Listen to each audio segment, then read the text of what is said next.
बिस्मिल्लाहिर्रहमानिर्रहीम। अस्सलामु अलैकुम नाज़रीन। जमहूरियत जमहूरियत जमहूरियत, इस वक्त जमहूरियत बड़े मुश्किलात में है और जमहूरियत बड़े मसाइल और मुश्किलात का सामना करना पड़ रहा है जमहूरियत को।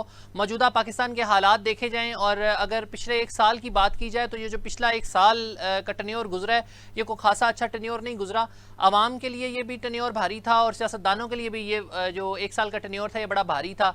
सियासतदानों के लिए इस तरह के इमरान खान साहब की हुकूमत जाने के बाद पाकिस्तान डेमोक्रेटिक मूवमेंट की हुकूमत आई। 13 इत्तेहादी जमातों ने इस हुकूमत संभाली, मिलजुल कर उन्होंने हुकूमत चलाने और मुल्क को जो इमरान खान साहब बकौल PDM के जो इमरान खान साहब ने मुल्क को अंधेरों की तरफ धकेला था, उस मुल्क को अंधेरों से निकाल के रोशनियों की तरफ लाना था।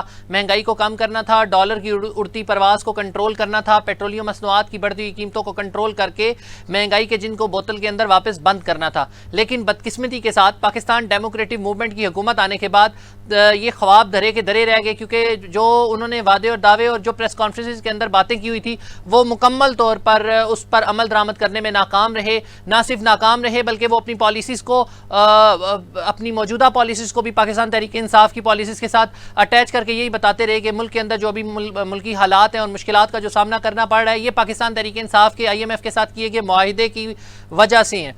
अब इस तमाम प्रोसेस में और इस तमाम मामलात में और इन तमाम प्रेस कॉन्फ्रेंस के अंदर और इन तमाम पेपर लहराने के प्रोसेस के अंदर आवाम के ऊपर ये एक साल बड़ा भारी गुजरा।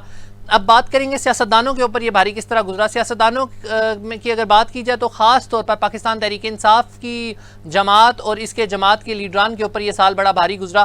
पाकिस्तान तहरीक इंसाफ के चेयरमैन जनाब इमरान खान साहब के ऊपर भी मुख्तलिफ मुकदमात हुए, उसके अलावा उनके लीडरान के ऊपर भी मुख्तलिफ मुकदमात हुए। अभी हालिया अगर पिछले दिनों की बात की जाए तो इमरान खान साहब की गिरफ्तारी के बाद एक पाकिस्तान तहरीक इंसाफ की तरफ से जो एहतजाज अपना किया गया और 2-3 दिनों के अंदर एहतजाज आप लोगों ने भी देखा, कुछ फुटेजेस ऐसी हैं जो ऑन स्क्रीन चलाने वाली नहीं है।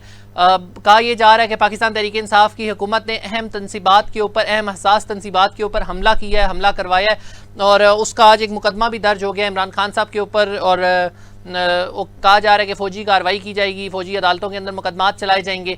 हालात बड़े नाजुक दौर की तरफ जाते दिखाई दे रहे हैं। इन तमाम नाजुक हालात के अंदर ही मौलाना फजलुर रहमान साहब ने, चूँकि इमरान खान साहब की गिरफ्तारी इस्लामाबाद हाई कोर्ट के अहाते से हुई थी, तो कानून ये कहता है कि हाई कोर्ट के अहाते के अंदर जब अदालत, कोई भी कोर्ट है, मुअज़्ज़िज़ कोर्ट के अंदर जब मुजरिम या कोई भी जिसके ऊपर इल्ज़ाम है, इल्ज़ाम को निंदा अपने आप को कोर्ट के आगे सरेंडर करता है तो कोर्ट्स उसको रिलीफ देती हैं या उसको रिलीफ नहीं देती, ये कोर्ट की स्वाबदीद होती है, तो वहाँ से उसको अरेस्ट नहीं किया जा सकता। लेकिन इमरान खान साहब को बदकिस्मती से इस्लामाबाद हाई कोर्ट के अहाते से अरेस्ट किया गया। ना सिर्फ अरेस्ट किया गया बल्कि जिस तरीके से अरेस्ट हुए उसकी फुटेजेस आपने भी देखी हैं कि इमरान खान साहब को किस तरीके से इस्लामाबाद हाई कोर्ट के अहाते के अंदर से गिरफ्तार किया गया। हाई कोर्ट के अंदर उनको रिलीफ नहीं मिला, लेकिन सुप्रीम कोर्ट ऑफ पाकिस्तान के मुअज़्ज़िज़ 3 जज साहिबान जिसकी सरबराही उस बेंच की चीफ जस्टिस उमर अता बंदियाल साहब ने की, उन्होंने इमरान खान साहब को ना सिर्फ रिलीफ दिया बल्कि ये कहा कि इनकी गिरफ्तारी गैर कानूनी है और उन्होंने उस सारे प्रोसेस को, जस्टिस अतर मिनुल्लाह साहब ने कहा कि इस तमाम प्रोसेस को वापस किया जाएगा,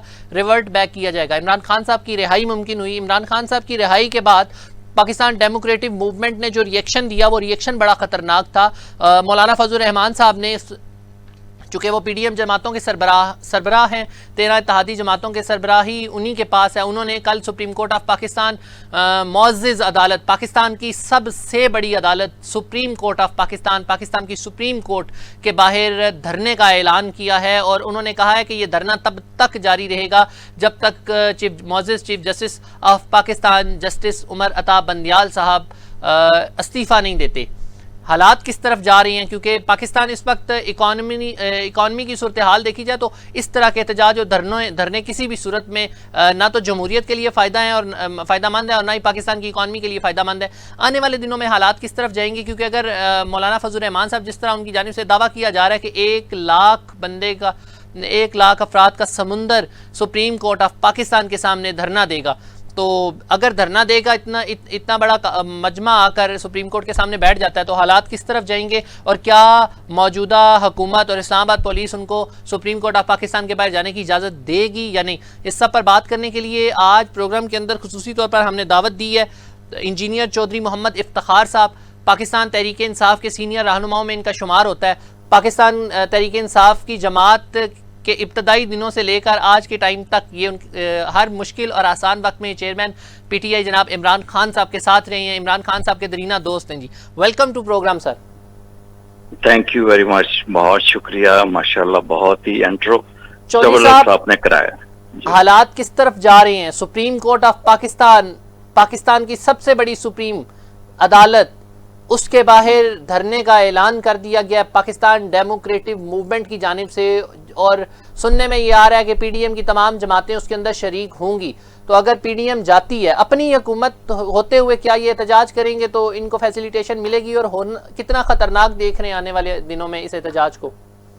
देखिए, ये तो मुल्क की बदकिस्मती है कि जो लोग पहले शुरू में, जिनके बुजुर्ग जो हैं जिन्होंने पाकिस्तान को तस्लीम ही नहीं किया, मौलाना मुफ्ती महमूद जो वालिद मोहतरम हैं जनाब फजलुर रहमान साहब के, उन्होंने तो एक दफा ये भी कह दिया था कि हम पाकिस्तान बनाने के जुर्म में शामिल नहीं है।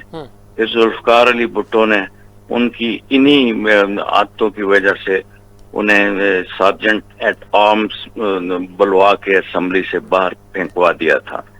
ये शुरू से पाकिस्तान के दुश्मन हैं। ये आपको याद होगा कि आज से कुछ अर्सा पहले मौलाना फजलुर रहमान ने कहा था कि हम GHQ के सामने धरना देंगे। देखिए, फौज हमारी है, हम फौज के हैं, हम उसके पुश्तैबान हैं। मैं 2-3 दिन से इंडियन चैनल्स पे भी बैठ के यही नारा लगाता रहा कि ये साजिश की जा रही है, फौज और इमरान खान के दरमियान जो है एक जो वसत की जा रही है, नफरत की एक वसत बनाई जा रही है।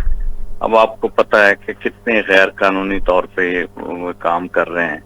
आज हमारी जो पंजाब की हुकूमतें हैं, निगरान हुकूमतें हैं, ये इनको शर्म नहीं आती कि किस मुंह लेके ये अवाम के सामने जा रहे हैं। और दूसरा, जो कल आना चाह रहे हैं, आज मैंने नैयर बुखारी साहब को भी सुना और उनके साथ फैसल करीम कुंडी साहब भी एक प्रेस कॉन्फ्रेंस कर रहे थे। पाकिस्तान पीपल्स पार्टी हमेशा जमहूरी रवायात की हामिल रही है, एंटी एस्टेब्लिशमेंट रही है, लेकिन ये कौन सी जमात है कि जो जनाब सुप्रीम कोर्ट के सामने धरना देगी? और ये नैयर बुखारी साहब वैसे भी पेशे के लिहाज से वकील हैं, तो क्या इनको शर्म नहीं आई कि अपनी जो अदालत है जिसका इज्जत बर्म रखना आपका फर्ज बनता है, और जिसमें लाहौर बार ने ये कहा है कि ये हम इसकी मजम्मत करेंगे। अब देखें, फैसले जरूरी नहीं है कि आपकी मर्जी के मुताबिक हों। इन्होंने अब ये सुप्रीम कोर्ट को ये कह रहे हैं कि भाई आप रिजाइन दें, आप ऐसा करें। ये देखें, आप अगर फारूक साहब पीछे चले जाएं कुछ अरसा, तो आपको ये याद होगा कि इसी सुप्रीम कोर्ट को इन्होंने हमला कर दिया था। और एक इनमें से पार्टी, अब तो ये 13 पार्टियां, बल्कि ये 14, ये जनरल हमीद गुल का बेटा भी, वो कहते हैं 5 सवार हम दिल्ली से आए हैं, वो भी शामिल हो गया। अब आज हमारे ऊपर ये इल्जाम लगाया जाता है कि जनरल हमीद गुल ने हमारी पार्टी बनाई, और वाकई उसमें बहुत बड़ा हाथ था, वो उनकी एडवाइस शामिल थी, वो हमारे साथ थे, मेरे बड़े अच्छे दोस्तों में, मोहतरम दोस्तों में शामिल हैं, इनकी फैमिली के साथ हमारे बड़े ताल्लुकात हैं। आज मैं हैरान रह गया हूं कि ये भी तहरीके नौजवाना ने इस्लाम जनाब अली उसके वो भी कर रहे हैं, और वो जो TTP तर्ज के लोग जो मस्जिदों पे कब्जा करते थे, वो भी जनाब अली आ गए हैं कि हम ये करेंगे। अब ये बात ये है कि ये एक आग से खेला जा रहा है। मैं इन सब से गुजारिश करूंगा, ये सारा मामला कहीं जमहूरियत का बोरिया बिस्तरा लपेट तो नहीं देगा? जमहूरियत को खतरे में देख रहे हैं सब के बाद? सर, मैं तो ये जो बात है इमरजेंसी की और मार्शल लॉ की, ये तो बहुत अरसे से कर रहा हूँ कि मकसद उनका यही है कि किसी तरह पाकिस्तान से जमहूरियत का जो है ना वो बोरिया बिस्तरा समेट। लेकिन मेरा ख्याल है दुनियावी हालात ऐसे हैं कि इस तरह की कोई भी जो है चीज है, अभी भी आर्मी ने भी ये बयान दिया है कि कोई मार्शल लॉ नहीं लगेगा। और उन्होंने तो ये बिल्कुल साफ सुथरा कह दिया। अब देखें, अब आजकल के दौर में अफ्रीका में मार्शल लॉ नहीं लगा, युगांडा में मार्शल लॉ नहीं लगा, सोमालिया में मार्शल लॉ नहीं लगा, तो ये पाकिस्तान के ऊपर कैसे लग सकता है? पाकिस्तान देखें फारूक साहब, एक बात मैं आपसे गुजारिश करूंगा, आपके बड़े भाई की हैसियत से भी मेरा हक बनता है, जो आपके सामने जब बात हो रही है तो उसको खुल के करूं। अब मुझे ये बताएं कि इमरान खान ने क्या मांगा था? इमरान खान ने यही कहा था ना कि इलेक्शन करा दो। शुरू में उन्होंने जो रजीम चेंज के बारे में अपना मौकफ अपनाया, वो असेंबलियों से बाहर निकल गए। फिर उसके बाद जब पंजाब कहते थे, ये सारे ही कहते थे, राना सनाउल्लाह और ये मोहतरमा क्या नाम है उनका, ताहरा औरंगजेब की बेटी मरियम औरंगजेब साहबा, ये कहा करती थी, और राना सनाउल्लाह साहब भी यही कहा करते थे, और सारे लोग ये कहते थे कि आप असेंबलियां तोड़ो और 90 डे के अंदर हम इंतखाबात करवा देंगे। ये समझते थे परवेज अलाई कभी नहीं असेंबलियां तोड़ेगा। तो परवेज अलाई ने असेंबलियां भी तोड़ दी और अपनी पार्टी भी तोड़ के आप इसमें जम कर ली। अब 90 डेज के अंदर ये इंतखाबात हो जाने चाहिए थे। अच्छा, वैसे बड़ी अजीब बात है कि इनको कैसे पता चल गया है कि ये इनको बहुत बुरी तरह मार पिटेगी और हम हार जाएंगे। एक तरफ से तो कहते हैं कि बिलावल साहब सारे हसास इदारे उनके अंडर हैं, रिपोर्ट्स मिलती रहती हैं।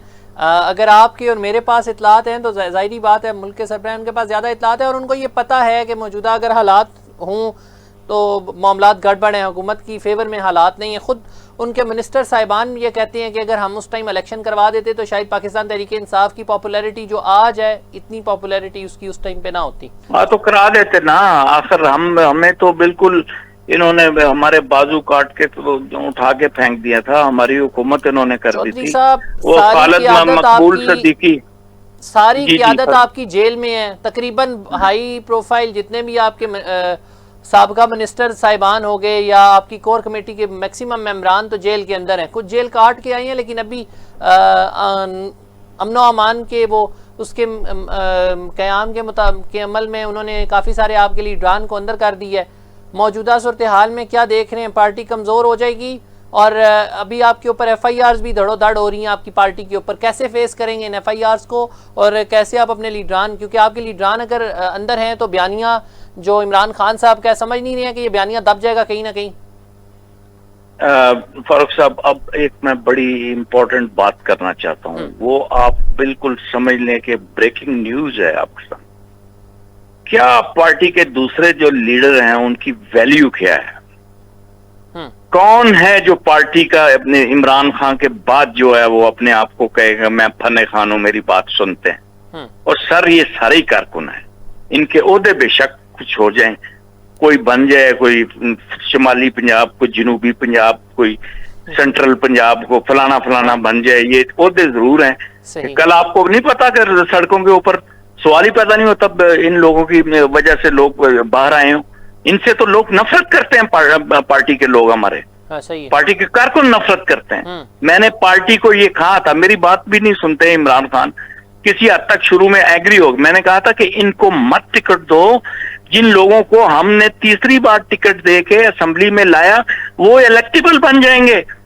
आप इनके घर देखें, इनके पास टूटी हुई साइकिलें नहीं होती थी, अब प्राडो में फिरते हैं। कहां से लाए हैं यार? मुझे मत कहने दीजिए, ये कोई वैल्यू नहीं है। इमरान खान, बस इमरान खान है नाम उसका, और इमरान खान एक इशारा, जो कहते हैं ना, इमरान तेरा एक इशारा हाजिर हाजिर लहू हमारा। ये लहू क्या लोगों ने इन मुकामी लोगों के कहने पे दिया था? ये तो चुप गए हैं। ये तो मेरे हल्के का जो अपना MP है, जो उसको दिया गया टिकट, वो शेख रशीद का वो टाउट है, वो छुपा हुआ है। किसने देखे? आप आरफ अब्बासी को देखा है आपने मैदान में? किन के लोगों के ऊपर जुल्म हो रहे हैं, किन लोगों के घरों को जनाब अली छापे पड़े हैं, किन लोगों के साथ ऐसे हुए? छोड़े इस बात को। इमरान खान ही है अभी तक भी इस पार्टी में, और इमरान खान कभी जो बात कोई भी नहीं है, इमरान खान चाहे के बाद कोई भी नहीं, ये तो एक नहीं। अंडरस्टूड सी है। और आप जैसे दरीना कारकुन ही हैं जो इमरान खान साहब का के शाना बशाना खड़े हैं और हर मुश्किल और आसान मरले में उनके साथ खड़े होकर पार्टी की पोजीशन को भी डिफेंड कर रहे हैं और इमरान खान साहब को भी डिफेंड कर रही हैं। चौधरी साहब, कल अगर सुप्रीम कोर्ट ऑफ पाकिस्तान के बाहर धरना आ जाता है, हो जाता है धरना, फिर क्या होगा? वो तो कहते हैं वही होगा, वही होगा जो मंजूर खुदा होगा। मेरा अल्लाह पाक बेहतर करेगा। देखें, एक किलो काल की बुनियाद के ऊपर हम कुछ नहीं बात कह सकते। इनके साथ कौन आएगा? मैं मदारस के बच्चों के वालिदैन से दरखास्त करूंगा कि उन अपने बच्चों को बुला लें। ये कल इनकी नमाजें भी जाया कराएंगे, कल इनकी कोई बाजमात नमाज भी नहीं अदा होगी इन बच्चों की।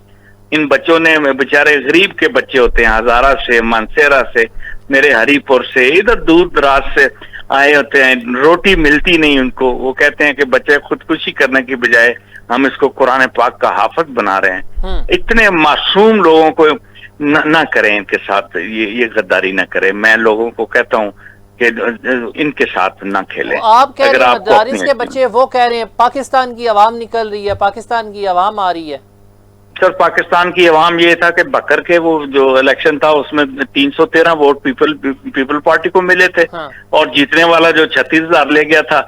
ये क्या अब इनकी बात है? इनके साथ है कौन?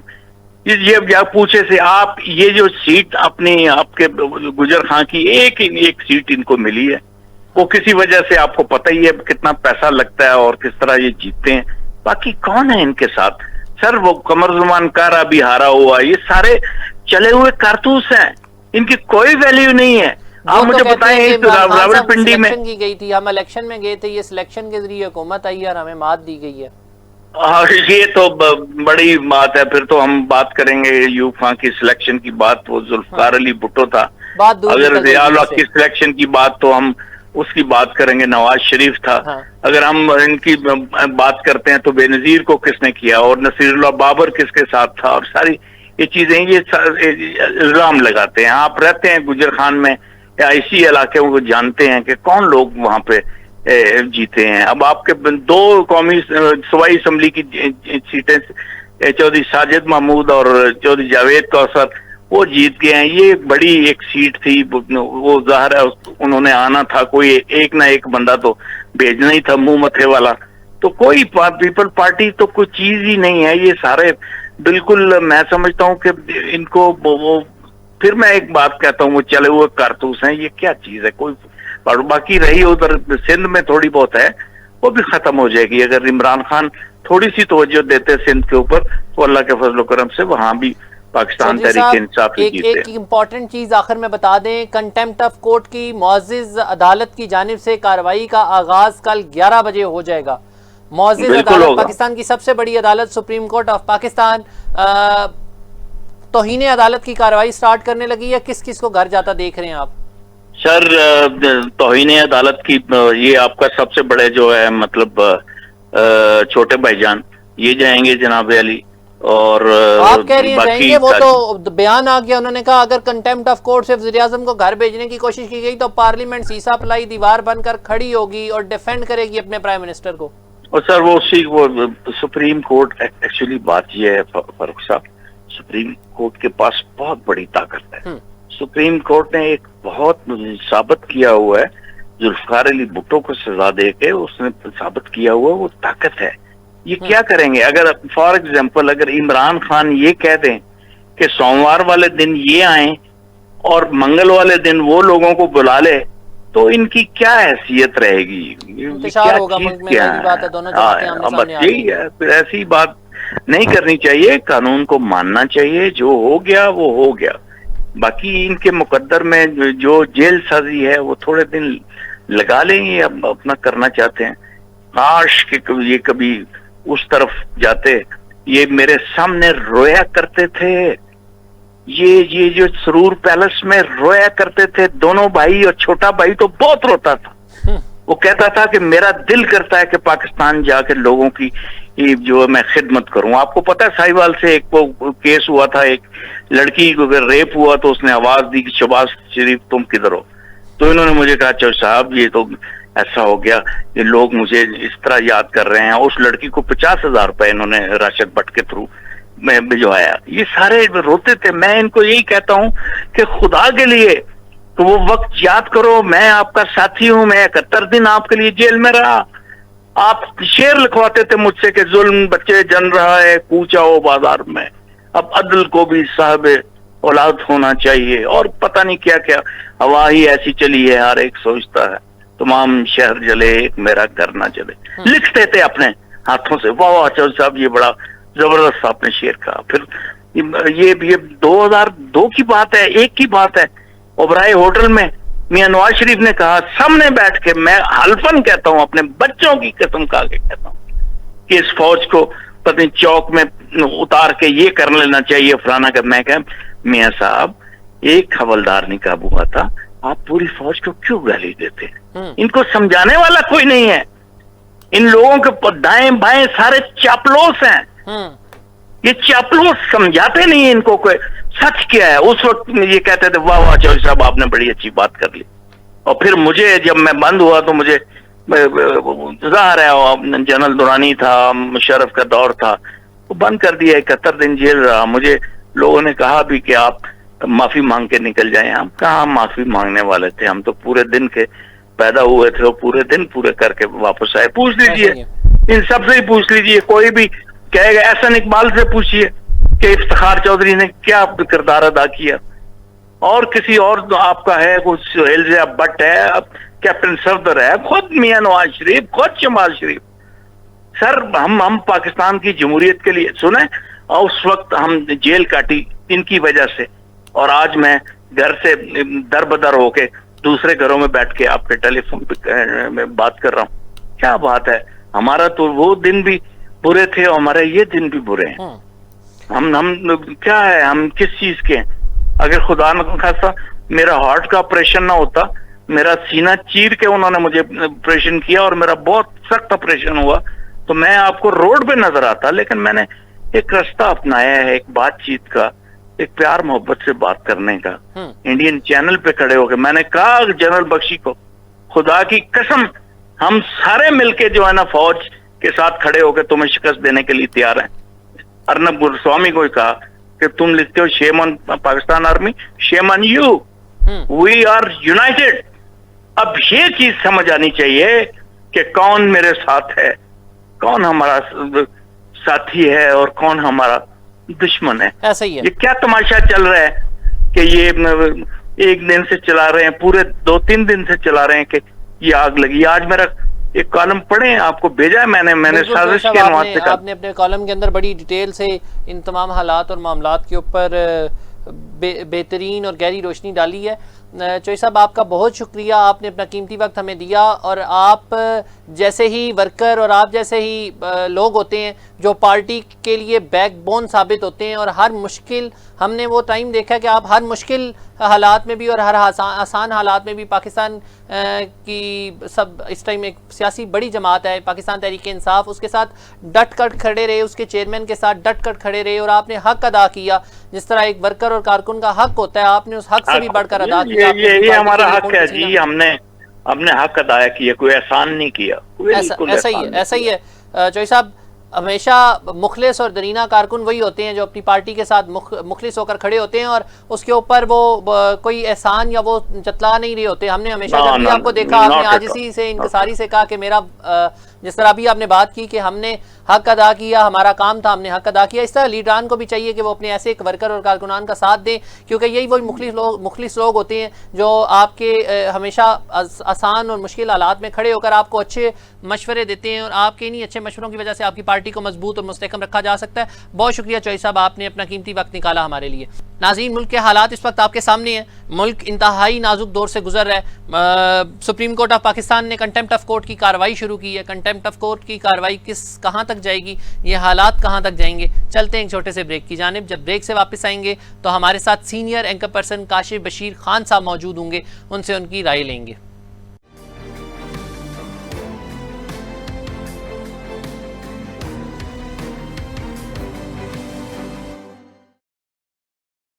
वेलकम बैक नाज़रीन। ब्रेक पर जाने से पहले इंजीनियर चौधरी मोहम्मद इफ्तिखार साहब हमारे साथ मौजूद थे और अभी हमारे साथ मौजूद हैं काशिफ बशीर खान साहब, सीनियर एंकर पर्सन है, मुमताज़ तजियाकार भी हैं। Welcome to program sir. जी welcome, thank you. Kashif Bashir Khan साहब, हालात इस वक्त बड़े सियासी दर्जा हरारत वफाक का बल्कि इस वक्त पूरे मुल्क का बड़ा हाई है। अभी पिछले दिनों इमरान खान साहब की गिरफ्तारी के वक्त भी टेम्परेचर बड़ा हाई था, अभी वही टेम्परेचर डाउन नहीं हुआ था कि कल से कंटेम्प्ट ऑफ कोर्ट की कार्रवाई भी शुरू हो रही है। तो कंटेम्प्ट ऑफ कोर्ट की कार्रवाई कल 11 बजे जब शुरू होगी तो ये कंटेम्प्ट ऑफ कोर्ट की कार्रवाई कहाँ तक जाते देख रहे हैं और क्या देख रहे हैं कि आने वाले दिनों के अंदर क्या बड़े सरप्राइजेज आने वाले हैं? देखें, thank you very much for having me in your program. Pakistan के अवाम की और रियासत पाकिस्तान की बदकिस्मती है कि माजी में मुल्क को लूटने वाले इस वक्त बरसर इक़्तिदार हैं और आला सुप्रीम अदालत, जिसे अपेक्स कोर्ट भी कहते हैं, सुप्रीम कोर्ट के जजेस की किरदार कशी के साथ साथ मुल्क में फाशिज्म जो है वो तकरीबन 14 माह से जारी है। और मुझे समझ नहीं आ रही कि हमारे इदारे जो हैं, जो सिक्योरिटी इदारे हैं, वो क्यों खामोश हैं, क्योंकि जिस किस्म का इस वक्त बरसर इक़्तिदार टोला जो कुछ कर रहा है उसके बाद रियासत की सालमियत जो है वो खतरे में पड़ जाती है। और मैं परेशान हूँ इस बात से कि जिस इस्लामाबाद में आप हर दूसरे दिन, बल्कि इमरान खान की जो कोर्ट में अपीयरेंस होती है उस पर भी आप 144 लगाकर और रियासती जबर का मुजाहरा करते हैं, उनके लोगों को मारते हैं, बल्कि इमरान खान के ऊपर भी तशद्दुद किया गया, उसको आज कैसे खोल रहे हैं? कल जो मौलवी साहब जो एहतजाज करने आ रहे हैं और अवाम को बेवकूफ बनाया जा रहा है कि जी वो पीडीएम का है। और फिर अभी ये जो हमारे मॉडल टाउन के जो हीरो थे, model town Sania model town के हीरो जो अभी इस वक्त वफाकी वजीर दाखिला हैं, वो मीडिया पे बैठ के कह रहे थे कि जी वो हमें एजेंसियों ने बताया है कि इस एहतजाज को रोकना और कंट्रोल करना बड़ा मुश्किल हो जाएगा। मेरा एक सवाल इनसे ये है कि आप, ये इक़्तिदार तो आनी जानी चीज है, माजी में भी आपने लोगों पे जबर किया और लोगों के पैसे को लूटा, और आज जब आप इनको लाकर सुप्रीम कोर्ट के सामने बिठाना चाह रहे हैं तो अवाम को क्यों बेवकूफ बना रहे हैं कि पीडीएम और है और जो हुकूमत है वो और है। इसी तरह पीपल्स पार्टी कहती है कि हम हुकूमत का हिस्सा नहीं है, हम इत्तेहादी जरूर हैं लेकिन हमारी हुकूमत नहीं है। ये इस अवाम के साथ क्या हो रहा है? और जिस तरीके से सुप्रीम कोर्ट के ऑर्डर्स को जूते की नोक पे रखा गया है वो भी दुनिया की तारीख में मुझे नजर ढूंढने से नहीं मिलेगा। तो मैं समझता हूँ कि जिस किस्म की अब्यूसिव लैंग्वेज मरियम नवाज शरीफ, मरियम औरंगजेब और ये बाकी जो राना सनाउल्लाह, इवन शहबाज शरीफ और वजीर कानून जो है आजम तारड़ साहब, और वो जो एक और ताड़ा है जो नाम मतलब काउंसलर का इलेक्शन नहीं जीत सकता, वो भी जिस किस्म की लैंग्वेज जजेस के बारे में बोल रहा है। बल्कि मैं समझता हूँ कि 3 दिन पहले जो बयानात दिए मरियम औरंगजेब ने, उसने जजेस के घरों को आग लगाने की बात की, उसके बाद तो उसको बिहाइंड द बार्स होना चाहिए था। मेरी समझ से बाहर है कि जजेस इतने तो हमल का मुजाहरा क्यों कर रहे हैं। लेकिन एक बात फिर समझ आती है कि जजेस आइन और कानून की हुक्मरानी चाह रहे हैं और इनको जो है जाहिर है कि इन्होंने इलेक्शन नहीं कराया है और ये बहुत बड़ी आइन शिकनी हुई है, सुप्रीम कोर्ट के ऑर्डर्स को डिसोबेंस हुई है। और इसके बाद मुझे लगता है कि वजीर आजम समेत तमाम मिनिस्टर जो हैं ना सिर्फ जो है कंटेम्प्ट ऑफ कोर्ट में जो है नाअहल होंगे, बल्कि मुझे तो इनकी जेलें भी और सजाएं भी नजर आ रही हैं। हाँ, आपको इनकी जेलें और सजाएं नजर आ रही हैं। और दूसरी जानिब आज उन्होंने कह दिया अगर supreme court of Pakistan contempt of court की कार्रवाई शुरू करती है तो पार्लियामेंट सीसा प्लाई दीवार बनकर खड़ी होगी और वज़ीर आज़म इस्लामी जमहूरिया पाकिस्तान जनाब मियां मोहम्मद शहबाज शरीफ साहब के साथ खड़ी होगी। कौन सी पार्लियामेंट की बात करते हैं जिसके 60% कबीना के अरकान जो हैं वो नैबज़दा हैं, जो बेलों पे हैं? नहीं, वो तो कहते हैं झूठे मुकदमात इमरान खान साहब ने बनाए हैं। हाँ जी, वो झूठे कहते हैं, लेकिन अधूरी पार्लियामेंट से कानून साजी जो कर रहे हैं उसकी क्या वैल्यू है पूरी दुनिया में? मुझे बताइए कि कौन सी पार्लियामेंट में ऐसी कानून साजी होती है? और जिस पार्लियामेंट के आधे अरकान ही जो है ना हो, वो पार्लियामेंट कहाँ से कराएगी? और ये वो लोग हैं जिनके ऊपर ओपन एंड शट केस था, शहबाज शरीफ, उसके दोनों बेटे और उसका दामाद। ये आपको पता है कि मतलब जो है मनी लॉन्ड्रिंग केस में इनके ऊपर उस दिन फर्ज जुर्म आयद होनी थी, इनको पाकिस्तान कौम के ऊपर मुसल्लत कर दिया गया। ये क्या बात करते हैं? ये क्या ये बार बार मीडिया पे आकर तो हर 10 मिनट के बाद जो ये झूठी रामलीला सुनाते हैं, कि आप मेरी बात सुने, इनकी बात पे कोई यकीन करने के लिए तैयार नहीं है। इस वक्त ये जो इन्होंने ड्रामा लगाया हुआ है और खुद दहशतगर्दी करवा कर इमरान खान को ये ब्लेम दिलवाने जाते हैं। मैं आपको एक बार बता दूं कि इमरान खान की गिरफ्तारी के बाद जितने बड़े लेवल पे प्रोटेस्ट हुआ है, अब वो आपको पता है कि आपको भी वो सारी फुटेज आ रही है, इंटरनेशनल मीडिया तो कोट करता है। पाकिस्तान की तारीख में इतना बड़ा प्रोटेस्ट नहीं हुआ है। ऐसा ही है। ये आप ये देख लें कि ये अब जो है मगरमच्छ के आंसू बहा रहे हैं, और उसके बाद इनकी पूरी कोशिश है कि इमरान खान को, जो कि बहरहाल करप्ट नहीं है, और इनको सजाएं देने का मतलब जो है उसका मंसूबा भी था और है। उसके तहत उसको अगर आप कालादम करार दे ही नहीं सकते हैं, और उसके बाद इनको ये भी पता है कि पॉलिटिकल प्ले ग्राउंड जो है वो इनके लिए बंजर हो चुकी हैं। इनको लोगों के वोट तो मिलने नहीं है, लेकिन अवाम का शदीद, मैं समझता हूं कि अवाम का शदीद रद्द अमल का भी इनको सामना होगा। ये अपने हलकों में जाने के काबिल नहीं है। और इस वक्त मेरी रिक्वेस्ट भी है और मतलब ख्वाहिश भी है कि तमाम इदारे अपने डोमेन में वापस आ जाएं। जो लोग इनको सपोर्ट करते हैं, जो है करप्ट लोगों को, उन लोगों को जिन्होंने रियासत पाकिस्तान को तबाह बर्बाद किया है, जिन्होंने पाकिस्तान की मईशत को जो है वो बिल्कुल डाउन लेवल पे लाकर $1 अरब के आपके पास रिजर्व रह गए हैं, और आप टेक्निकली डिफॉल्ट हो चुके हैं।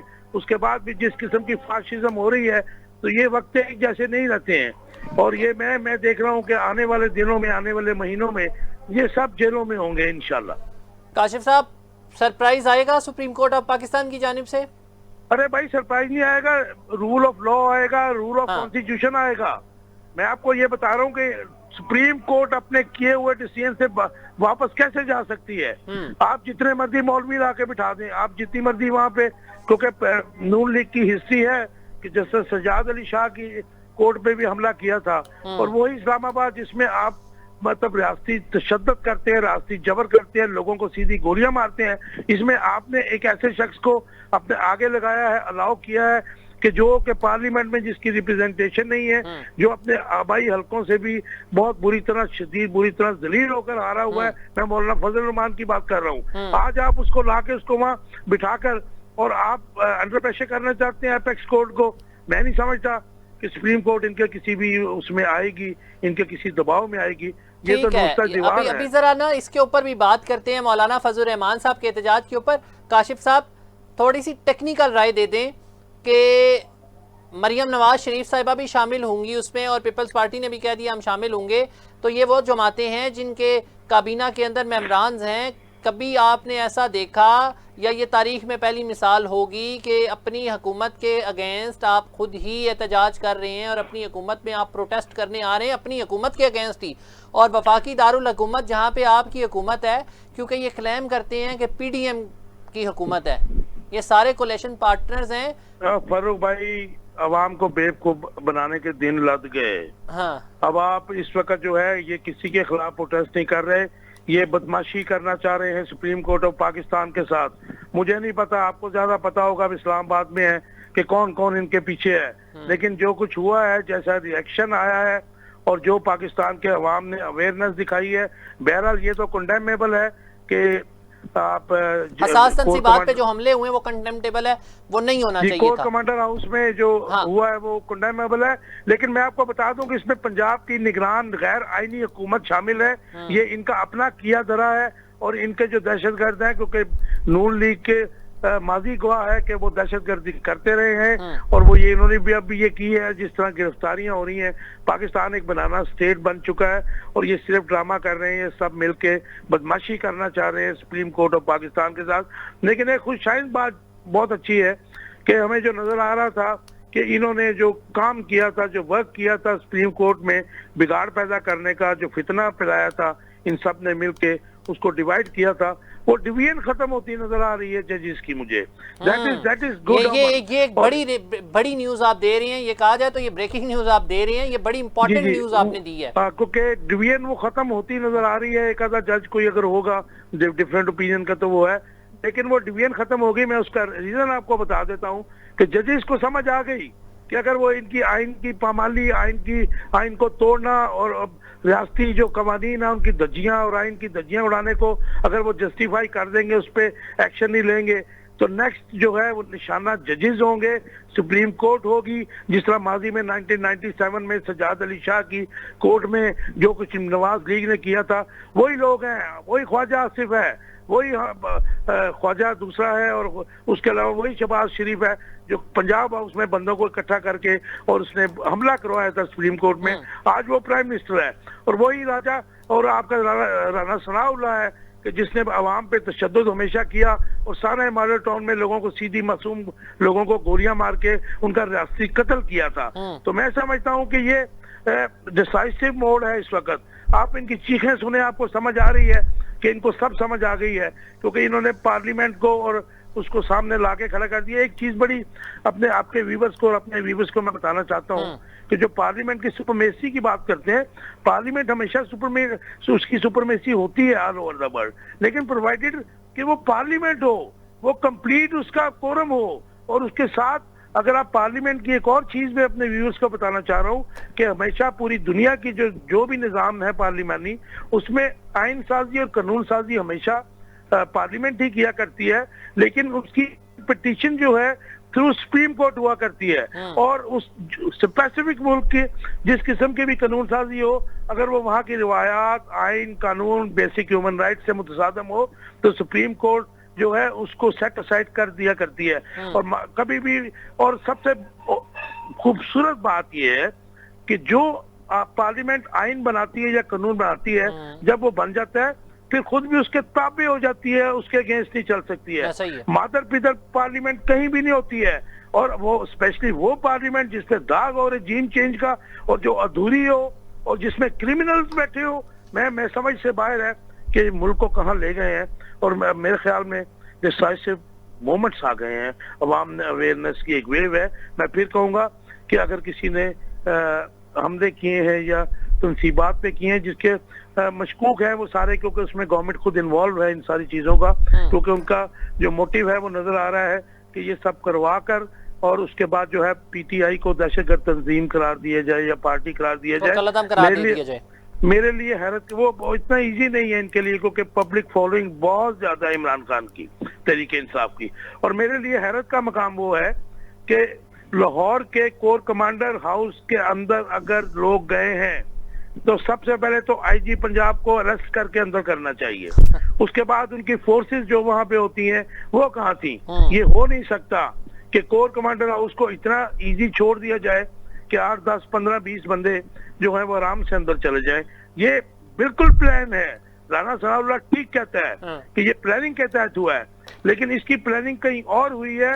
और इसकी प्लानिंग राना सनाउल्लाह और पंजाब के गैर आईनी, गैर कानूनी निगरान वजीर आजम और आईजी पंजाब के जरिए इम्प्लीमेंट हुई है। ठीक है, लेकिन काशिफ साहब आखिर में कंटेम्प्टेबल काम था, जिसने भी किया, जिस पार्टी की जानिब से भी हुआ, ये हसास रियासती इमारत करना चाहिए। सबसे पहले ये हमारी प्रॉपर्टी है, ये मुल्क पाकिस्तान हमारा है। फर्क होता ऐसा है कि जब आप मैं किसी इदारों की जो है जी उनकी वो उसके ऊपर जो मेलाफाइड और मेला फंक्शन एक्टिविटीज होती हैं, मैं उन पर बात नहीं करना चाहता, लेकिन जब बड़े लेवल पे एहतजाज होता है तो उनको कंट्रोल करना मुश्किल होता है। और मैं समझता हूं कि इसको तो कंडेम करना चाहिए कि पब्लिक प्रॉपर्टी को, लेकिन जहां पे इस किस्म की हुकूमतें हों, जिस किस्म के इश्तिहाल अंगेज बयानात दिए जाए, तो फिर कोई बात नहीं है कि ये इनकी तरफ से ही हुआ है, क्योंकि इनका मोटिव जाहिर है। ये इलेक्शन ये नहीं करवाना चाह रहे, हुकूमत ये नहीं छोड़ना चाह रहे, एमरजेंसी ये लगाना चाह रहे हैं। और इनको ये पता है कि ये सारे काम जो है अदलिया जो है आला अदलिया उसको ना सिर्फ सेट असाइड करेगी बल्कि इनको उसकी सजा भी देगी। ठीक है, बहुत शुक्रिया काशिफ साहब, आपने अपना कीमती वक्त निकाला हमारे लिए। नाज़रीन, यहाँ पर चलते हैं एक छोटे से ब्रेक की जाने। प्रोड्यूसर साहब की तरफ से ब्रेक पर जाने का कहा जा रहा है, और जब ब्रेक से वापस आएंगे तो कंटेम्प्ट ऑफ कोर्ट की जो प्रोसीडिंग स्टार्ट होनी है कल 11 बजे सुप्रीम कोर्ट ऑफ पाकिस्तान की जानिब से, इस पर मजीद आइनी और कानूनी राय लेंगे।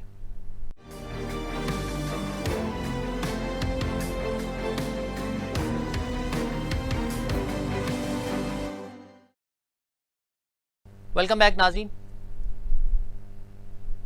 कल सुप्रीम कोर्ट ऑफ पाकिस्तान की जानिब से कंटेम्प्ट ऑफ कोर्ट की कार्रवाई स्टार्ट होने लगी है सर 11 बजे। तो कोई सुप्रीम कोर्ट ऑफ पाकिस्तान मुअज़्ज़ज़ अदालत की जानिब से कोई सरप्राइज आता देख रहे हैं अगले आने वाले दिनों में आप? देखिए, जो अभी हालात नजर आ रहे हैं उसमें सरप्राइज आ भी सकते हैं, और इस हवाले से हुकूमत वक्त जो है इत्तेहादी जमातों की जो हुकूमत है वो तो इसके लिए पहले भी कह चुकी है कि जी फिर कर ले जो करना है, हमारी कुर्बानी भी दे दें, लेकिन हम अब हर चीज वो नहीं मान सकते। और खास तौर पे 2-3 दिन के अंदर, 4 रोज के अंदर जो चीजें हमने देख ली हैं, जिसके बाद अंदाजा भी हो चुका है कि जलाओ घेराओ और पाक फौज के खिलाफ गलीज मुहिम, तज़हीक आमेज मुहिम और नाम ले लेके इदारे के अफराद का, साहिबान का, आला अफसरान का, जर्नैलों का, ये सब कुछ देखने के बाद अब तो हुकूमत भी वाज़े तौर पे वो पहले भी कह चुके थे, इस वाक़े से पहले भी, इस खौफनाक, हैबतनाक, अफसोसनाक वाक़े से पहले भी हुकूमत ये कह चुकी थी। प्राइम मिनिस्टर खुद खड़े होके फ्लोर पे ये कह चुके थे कि मैं अपनी भी कुर्बानी देने को तैयार हूँ। लिहाजा हुकूमत की जानिब से भी ये बड़ा वाज़े है और उन्होंने ये मैसेज भी दे रखा है कि अगर आप कोई ऐसा फैसला करते हैं तो फिर वो भी देखा जाएगा। लेकिन असल इशू ये है कि इस वक्त मुल्क के जो हालात हैं उस पे वाला तमाम इदारों को, तमाम शख्सियात को, तमाम अफराद को इस मुल्क और कौम के बारे में सोचना चाहिए। और वो जो साजिशें दुश्मन हमेशा से करता रहता है और अब तो अया हो चुकी हैं कि किस तरह इस मुल्क का वो इदारा और जिस तरह हिंदुस्तान के अंदर उस पे बगलें बजाई जा रही हैं, ढोल पीटे जा रहे हैं, डुडी एजमानो गाई जा रही है, तो फिर तो यहाँ हो गया है ना कि हम वो काम कर रहे हैं, वो चीजें देख रहे हैं अपनी आंखों से जिस पे दुश्मन सबसे ज्यादा खुश हो रहा है। लिहाजा आपका जो असल सवाल है कि सरप्राइज का पहले भी अंदाजा है, अब देखना ये है कि कितनी सोच समझ के, बसीरत के साथ और बारीक बीनी के साथ इस मामले का हल निकाला जाता है। ठीक है। और दूसरा, आज एक बयान भी आया, कहा जा रहा है कि अगर सुप्रीम कोर्ट की जानिब से कंटेम्प्ट ऑफ कोर्ट की कार्रवाई स्टार्ट की जाती है तो पार्लियामेंट सीसा अप्लाई दीवार बनकर खड़ी होगी और अपने वज़ीर आज़म का दिफा करेगी। तो समझ रहे हैं कि अदलिया और पार्लियामेंट कहीं ना कहीं आमना सामना इनका होने जा रहा है, और खुदा न ख्वास्ता अगर दोनों इदारे आमने सामने आ जाते हैं तो उसमें कोई नुकसान भी हो सकता है। देखिए, जब इदारे आमने सामने आते हैं तो यकीनन उसके नुकसानात होते हैं, लेकिन हमें ये पहले तय करना होगा कि सबसे अहम इदारा है कौन सा, कानून बनाना काम किसका है, कानून पे अमल दरामद कराने के फैसले तो अदलिया का काम है, लेकिन कवानीन बनाने किसने हैं? क्या वो सुप्रीम कोर्ट या मातहत अदालतें बना सकती हैं या पार्लियामेंट किस काम के लिए होता है? वो फिर गडेरियां ही बेचेंगे ना, अगर ना वो कानून साजी कर सकते हैं, ना अपने इदारे की जो इज्जत और नेकनामी के लिए खड़े हो सकते हैं। जहां तक रहेगी बात आमने सामने की, तो मेरा ख्याल है आमने सामने तो नहीं है, साथ साथ है और दोनों जाने से कोनियां निकली हुई हैं, एक दूसरे को कोनियां बखियों में मार रहे हैं, पसलियों में। लिहाजा वो नहीं होनी चाहिए। और इस पे तो पार्लियामेंट एक अरसे से, बल्कि कई दिनों से, कई हफ्तों से पार्लियामेंट की तरफ से तो बड़ा वाजे जो मौक़िफ़ है वो सामने आ चुका है, उनकी लाइन सामने आ चुकी है। लेकिन देखना तो ये है ना कि 55,000 से ज्यादा मुकदमात ज़ेर इल्तवा हो, अपीलों की बात नहीं कर रहा, वो 55,000 मुकदमात का तो सोचा ना जाए। इस मुल्क को, लोगों को, इस मुल्क के अवाम को इंसाफ फराहम करने के लिए बंदे मर जाते हैं, उसके बाद फैसले हो रहे हैं। इन्हें पता ही नहीं होता कि जिसको हम बरी कर रहे हैं, बाइज्जत बरी, वो तो जेल की काल कोठरी में मर चुका है, मुक चुका है। लिहाजा वो 55,000 केसेस की तरफ तो तवज्जो ना जाए और बस एक ही खान साहब के हवाले से इन्हें फटाफट फिक्र लाहक हो जाए कि हाय हाय वो इतने अजीम वालदैन का बच्चा जो है वो कैसे हिरासत में रह सकता है, क्योंकि उसको तो आदत ही नहीं है। वो जब सबको ये कह रहा था किसी को मूंछों से पकड़ूंगा, किसी को यहाँ से पकड़ूंगा, किसी को यूं लिटाऊंगा, किसी को यूं बिठाऊंगा, उस बंदे के बारे में इतनी ज्यादा रहम दिली है, इश्क है, मोहब्बत है, लव अफेयर है, तो फिर बाकी 55,000 मुकदमात का क्या करना है? 22 करोड़ आवाम क्या देखेंगे, किसकी तरफ देखेंगे? कि अगर चंद मखसूस लोगों के लिए तो जो इंसाफ है वो हरकत में आता है, तराजू जो है वो शेकी हो जाता है और उसकी आवाजें निकलना शुरू हो जाती हैं। लिहाजा ये चीज तो सामने रखनी चाहिए कि आमने सामने होने की बजाय साथ साथ है, हमसाए हैं, मोहल्लेदार हैं, रेड जोन के अंदर, इन्हें मोहल्लेदारी का भी पास रखना चाहिए और मोहल्लेदारी का पास इस पाकिस्तान का पास होगा, इस पाकिस्तान की बका का मामला होगा। इन्हें सोचना चाहिए और अकल के जो है वो नाखून लेने चाहिए। ठीक है। यहाँ पर एक और टेक्निकली सवाल है, इस टाइम वो टेक्निकली बन चुका है वो टेक्निकली नहीं। मौलाना फजल रहमान साहब ने, PDM के जो सरबराह हैं, उन्होंने कहा है कि मैं सुप्रीम कोर्ट ऑफ पाकिस्तान के बाहर धरने का मतलब धरना देंगे और तब तक नहीं उठेंगे जब तक मुअज़्ज़ज़ चीफ जस्टिस साहब का रिज़ाइन नहीं आता। टेक्निकली बताएं ये कितना बड़ा मामला ख़राब होने जा रहा है। डेफिनेटली हुकूमत उन्हीं की है, PDM की हुकूमत है। अगर ये सुप्रीम कोर्ट ऑफ पाकिस्तान के बाहर बैठ जाते हैं और मुतालबा भी इनका बड़ा सख्त नौइयत का है, तो टेक्निकली कहाँ पे हम लोग फॉल करेंगे उसके बाद? कहीं जमहूरियत का बोरिया बिस्तरा गोल होता नजर आ रहा है आपको? देखिए जी, अगर सारे मिलके चाह ये रहे हैं, हालांकि ISPR की जानिब से और DG ISPR ने बड़ा वाज़ेह कहा है कि मार्शल का सोचा भी नहीं जा सकता। और अभी कुछ अर्सा पहले ही तो फर्रुख मियां इन्होंने अपने दाग धोने की बात की थी, अपने गुनाहों से माफी मांगने की बात की थी DGI और DG ISPR ने, तो उन्हें भी ये इदराक है कि हमें इस तरह नहीं करना चाहिए। लेकिन अगर बाकी के सुतून ही टेढ़े मेढ़े हो जाएंगे तो फिर एक सुतून तो आएगा ना जो इस मुल्क की दिफा का जामिन है, जिसने इस मुल्क की सरहदों की भी हिफाजत करनी है और जिसने अंदरूनी खलफशार को भी खत्म करना है। लिहाजा ये डर खदशा मौजूद तो है, लेकिन मेरा नहीं ख्याल मामला इस नौयत का होगा। उसकी वजह यह है कि मौलाना फजल रहमान साहब पहले भी माजी में भी धरने भी दे चुके हैं और जम्मे गफीर से जो खिताबात भी करते रहे हैं, लेकिन उनका कहना भी तो यार ये समझना चाहिए ना कि जब एक शख्स अपनी किसी भी मुकदमे के हवाले से पहले तो अदालतों में जाना पसंद नहीं करता, फिर जब जाता है तो जत्थे लेके जाता है, जलसों में ओए ज़ेबा ओ फलानिया ये कर रहा होता है, धमका रहा होता है, और फिर जहां फर्द जुर्म आयद होना होती है फाइल बाहर आती है, फाइल गुम हो जाती है सिविल जज की जो है अदालत की। लिहाजा उस शख्स को तो बुलाया जाए रिमांड के दरमियान। First time in Pakistan history ये हुआ है कि किसी कोई रिमांड पे है अंदर और उसके बारे में ऑर्डर दिया जा रहा है और चमकदार जो है वो गाड़ी मर्सिडीज पे वो उतरते हैं और उन्हें देख के ये कहा जा रहा होता है कि good to see you here. ये क्या है? मुल्ज़िम को भी कभी जज नहीं कहा है कि बड़ी खुशी हुई आपको देख के।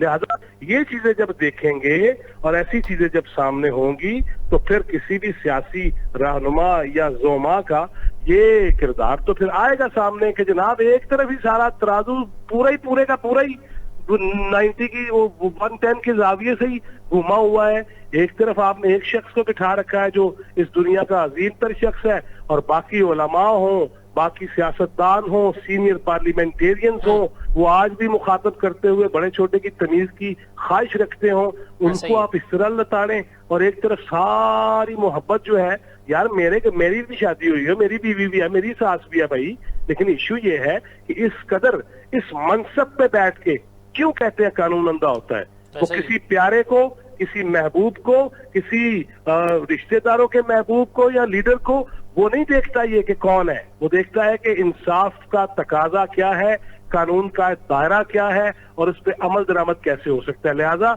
अगर मौलाना फजल रहमान सामने आ रहे हैं तो उनको भी सुनना चाहिए। अगर इतनी भारी भरकम आइटम्स जो आ सकती हैं छोटी छोटी अदालतों में और पूरे मोटरवे की ट्रैफिक का, श्रीनगर हाईवे की ट्रैफिक का बेड़ा गर्क होता है, इस इस्लामाबाद के कई सेक्टर्स जो हैं वो बिल्कुल जैम होके रह जाते हैं, एक छोटी सी जजी में आते हुए इतना अगर रोला है, तो फिर भाई वो जो चीफ जस्टिस साहब है उनसे भी तो मुतालबा कोई कर सकता है। और काज़ीउल क़ुज़ात जो है वो तो हर वक्त 24 घंटे तैयार रहना चाहिए इंसाफ देने के लिए, जो रियासत मदीना का कॉन्सेप्ट है। हम तो आज भी गोरे के कॉन्सेप्ट पे चल रहे हैं कि हमने 3 महीने छुट्टियां भी करनी है। इंसाफ में भी छुट्टियां होती हैं, वो तो गोरों का दौर था जब गोरे जज यहाँ आया करते थे और छुट्टियां मनाने जाया करते थे, और वो बहरी जहाजों पे, शिप्स पे या बाई एयर, तो वो 3 महीने की छुट्टियां करते थे जब ये गुलाम कौम थी। अब आप इसी पाकिस्तानी के जज हैं, दुनिया में 7वें नंबर की आप तनख्वाहें और मराहत ले रहे हैं, सिक्योरिटीज ले रहे हैं, 132 के ऊपर आपका लेवल चला गया इंसाफ की फराहमी का, कारकर्दगी का। लिहाजा इस मौके पे तो फिर अगर सब इदारों की ओवरऑलिंग हो रही है तो मैं समझ रहा हूँ कि अदलिया के अंदर भी ओवरऑलिंग होने वाली है और होनी भी चाहिए। ऐसा ही है। नाज़रीन, इस वक्त हालात और सियासी दर्जा हरारत काफ़ी ज़्यादा गर्म है मुल्क के अंदर। इस तरह के हालात होने नहीं चाहिए जिस तरह के हालात को जिस तरफ हालात को लेके जाया गया है और जिस तरफ हालात जा रहे हैं।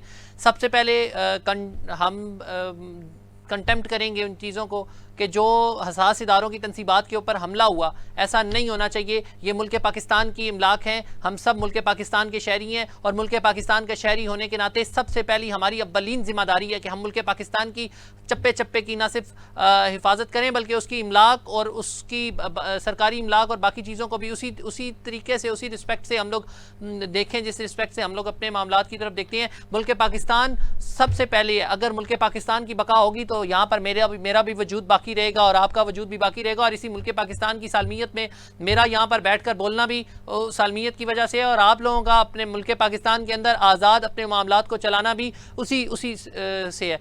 ये मुल्क पाकिस्तान की अजीम फ़ौज है। इसी फ़ौज ने आज तक मुल्क पाकिस्तान को ना सिर्फ यूनाइट रखा हुआ है बल्कि इसके दिफा की जामन है। मुल्क पाकिस्तान के अंदर किसी भी तरह के हालात हों, ख्वाह सैलाब आए, ख्वाह जलजला आए, ख्वाह कोई भी हंगामी सूरत हाल नाफिज हो जाए, ये मुल्क पाकिस्तान की ये फ़ौज, ये अजीम फ़ौज मुल्क पाकिस्तान की ना सिर्फ सालमियत की जामन बनी है, ना सिर्फ इसके दिफा की जामन बनी है, बल्कि ना सिर्फ इसकी सरहदों की इसने हिफाजत की है, बल्कि पाकिस्तान के अंदर आने वाले तमाम हालात, हर तरह के हालात में ये अपनी आवाम के साथ कंधे से कंधा मिलाकर खड़ी हुई है। ये वो अजीम फ़ौज है जिसके बारे में कहा जाता है कि पाकिस्तान की आवाम, पाकिस्तान की फ़ौज एक अजीम फ़ौज है। इस अजीम फ़ौज को हमने मजबूत करना है, हमने अपनी फ़ौज के साथ खड़े होना है, ना कि हमने अपने हसास तनसीबात को निशाना बनाना है या हमने अपनी फ़ौज के खिलाफ बयानिए को तैयार करना है। हमारी फ़ौज से हमारी बका है, इस सब को हमें समझना पड़ेगा, इस सब को हमें मानना पड़ेगा। अगर मुल्क पाकिस्तान की सरहदों की जामन, अगर हमारी मुल्क पाकिस्तान की फ़ौज ना हो तो आप बाकी ममालिक का भी हाल देख लें। जिन ममालिक की अफवाज कमज़ोर होती हैं उन ममालिक के अंदर क्या हो रहा है। फ़लस्तीन का हाल आपके सामने है, वहाँ की फ़ौज ना होने के बाइस आज वहाँ के शहरी आज़ाद फ़िज़ा में सांस नहीं ले सकते। अगर मैं यहाँ पर बैठकर आपसे मुखातिब हूँ या आप अपने काम में आज़ाद हैं, आप सुबह से शाम तक अपनी रूटीन को, अपने मामलात को, अपने बेहतरीन मामलात को अपनी मर्जी से चला रहे हैं, तो सब के पीछे आपके पाकिस्तान की अजीम फ़ौज है। दूसरी तरफ नाज़रीन, Pakistan supreme court of Pakistan के बाद जो धरना होने जा रहा है, हमें कोशिश करनी चाहिए कि जमहूरियत को मजबूत करना चाहिए। इसके कोई भी ऐसा वाक़या या अल्लाह ना करे ऐसा कोई वाक़या रुनमा हो जाए जिससे हमारी जमहूरियत को ख़तरा हो, तो कोशिश करें तमाम सियासतदान कि आपस में एक पेज के ऊपर बैठें। आप लोगों के बैठने से मुल्की मामलात और मुल्की मसाइल का ना सिर्फ हल निकलेगा बल्कि इस गरीब आवाम का भी हल निकलेगा, क्योंकि ये आवाम कभी भी नहीं चाहती कि आप तमाम सियासी जमातें आपस में लड़ें।